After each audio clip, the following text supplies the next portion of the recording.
Reynolds. Okay, Jennifer, thanks so much. Yeah, folks, it has been a series of winter storms, Cleon, Dion, and now Electra, that seem to be keeping people off the roads and away from those shopping malls. And this shortened holiday season, weather plays a huge part in holiday sales. Now, joining us live now to talk more about it, is business weather expert Paul Walsh. And Paul, I got to ask you straight up front and center, how important is the weather at this time of year for retailers? And they have to depend on holiday sales really to make their money, don't they? That's right. For a lot of retailers, Reynolds, they do 20, in some cases 30% of their entire year during the 4 to 6 week holiday period. So it's hugely important, and time and weather are critical to them being able to make those numbers. And Paul, is there any evidence, any sign at all that retailers are beginning to see a bit of a slump because of all these storms?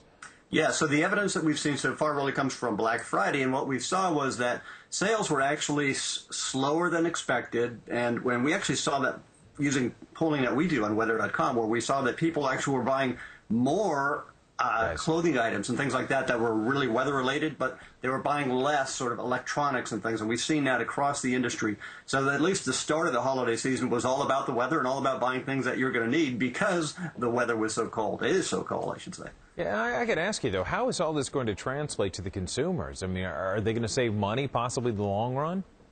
Yes. The shorter answer is yes. So by the time we get into next weekend, which is the last shopping week of the holiday season, and inventories are piling up, the retailers really have only one option to really compel us to buy their items, and that's to mark down the prices. So I expect that for the final shopping weekend, next weekend, we're going to see deals that are even better than we would have expected. So there is a silver lining in all of this bad weather. And retailers ultimately will make their sales. They just might not make them at the same level of profit they would have otherwise if the weather had been spectacular during the entire season. I got you. Man, I got to ask you, before we let you go, can we talk about the cold that's in the forecast? Yeah. Are companies already reacting to this news? And are people going to have to pay more to heat their homes, at least for now?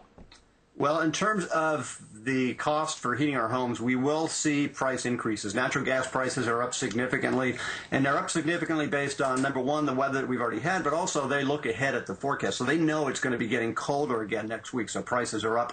I don't think that's going to hit our wallets, though, probably until after the holiday season. So I don't think that's going to have a significant impact, but it will be a bit of a shock when we open our bills in the new year and see we've got a pretty decent energy bill.